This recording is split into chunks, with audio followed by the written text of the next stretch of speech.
Hello guys, good morning ulit. Welcome mga part, okay? So another tutorial, okay? So pag nag-network ka na, kailangan mo nang maging organized, okay? So para hindi ka sabog-sabog, hindi ka crummy pagdating sa mga follow-up mo, no? So kailangan meron kang, suggest ko sa bumili ka ng small booklet as your journal, okay? Doon may ilagay, i-categorize mo lahat ng mga prospect mo doon, lahat ng mga meetings mo, mga follow-up mo, mga product order mo. Kailangan maging organized yun kasi entrepreneur ka na, nasa business ka na, kailangan mo matutunan yan. Okay?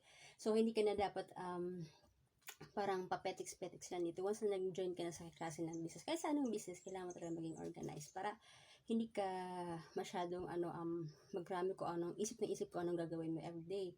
So at least pag moment pala na pagising mo, alam mo na kung anong gagawin mo. Okay? So kailangan yan ng pinaka-habit mo. Ipapractice mo talaga yan. Okay? So good luck guys.